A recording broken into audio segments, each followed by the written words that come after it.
വളാഞ്ചേരിയിൽ ജനവാസ മേഖലയിൽ മാലിന്യം തള്ളുന്നത് ആശങ്ക പരത്തുന്നു. വളാഞ്ചേരി നഗരസഭയിലെ ഡിവിഷൻ 16 കിഴക്കേക്കരയിലാണ് ആളൊഴിഞ്ഞ പറമ്പിൽ ചാക്കുകെട്ടുകളിലായി മാലിന്യം തള്ളിയിരിക്കുന്നത്.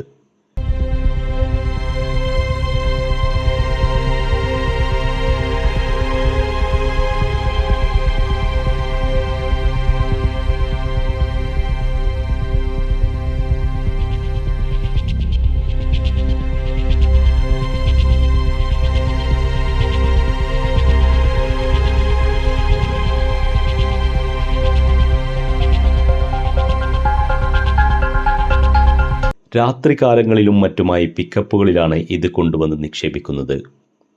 ഉപയോഗശൂന്യമായ മരുന്നുകുപ്പികൾ, വാഹനഭാഗങ്ങൾ, പ്ലാസ്റ്റിക് മാലിന്യങ്ങൾ തുടങ്ങി പരിസ്ഥിതിക്ക് ദോഷം വരുത്തുന്ന വസ്തുക്കൾ അടങ്ങിയ 50-ലേറെ ചാക്കുകളാണ് 2 തട്ടുകളിലായി ഇവിടെ കൂട്ടിയിട്ടിരിക്കുന്നത്.